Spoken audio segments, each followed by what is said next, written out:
ये जलती हुई नज़र आ रही है लड़की, इसको दहेज के लिए जला के मार दिया गया। उसका पति दहेज के लिए जला के मार दिया अपनी औरत को।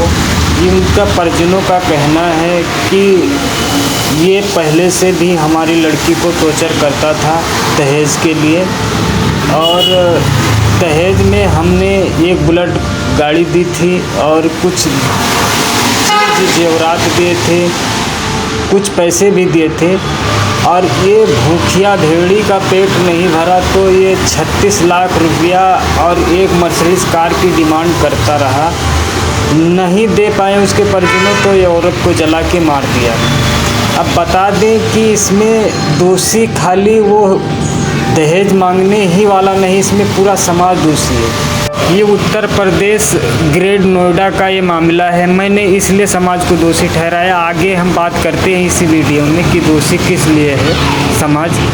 बहुत सारी लड़कियां को जला दिया गया, तो किसी को सुसाइड करने पे मजबूर कर दिया गया, तो किसी को आग के लपट ने जलाकर उसकी ज़िंदगी को तबाह कर दिया, तो किसी को मर्डर कर दिया गया, तो किसी को जहर खाने पे मजबूर किया गया, वो जहर खा के खुद से आत्महत्या कर ली। तो ये दहेज बहुत बड़ा एक माफिया है और दहेज माफिया को ख़त्म करना है तो समाज को आगे आना पड़ेगा। समाज को इसलिए मैंने कहा कि आप लोग दोषी हैं। समाज किस लिए दोषी है? समाज का योगदान इसलिए है कि उसको माफिया को, दहेज माफिया को बढ़ने का और फूलने का मौका दिया गया। इसलिए मैंने कहा कि दहेज माफिया बहुत बड़ा एक इस समय पर एक्टिव है। दहेज माफिया को ख़त्म करना पड़ेगा क्योंकि ये विकराल रूप ले चुका है और सभी समाज को आगे आने पड़ेगा। ये भारत के अंदर भी परंपराएं थी, पहले से भी चलती थी। शगुन के रूप में भी आज भी शगुन के रूप में कुछ चीज़ें करते हैं शादी में। जैसे लड़की देखनी जानी है तो दही का शगुन बना के जाते हैं, दही खा के जाते हैं, फिर लड़की देखने जाएंगे। ये शगुन था। ऐसे ही परंपराएं थी शगुन में, जो कुछ चीज़ें दी जाती थी लड़की के तरफ से लड़के वाले को। जैसे कपड़ा होता था, मिठाई होती थी, कुछ चीज़ें ऐसे थी कि लड़की के तरफ से दी जाती थी और कुछ चीज़ें थी कि लड़के के तरफ से दी जाती थी, जिसमें चीज़ जेवर होते थे, मिठाइयाँ होती थी, कपड़े होते थे।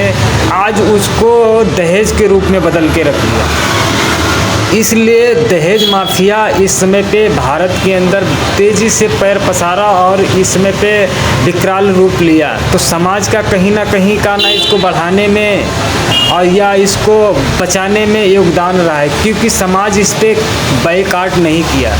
बाइकाट किया होता तो ये आज नौबत नहीं आती। और ये एक मामला नहीं, ऐसे अनेक मामले हैं। आपने जाके इसके बारे में बहुत सारी वीडियो भी आपको मिल जाएंगी, देखें और रिसर्च करें। पैर के तले से ज़मीन खिसक जाएगी, ऐसे ऐसे मामले हैं। भारत के अंदर एक रेपिस्ट माफिया है।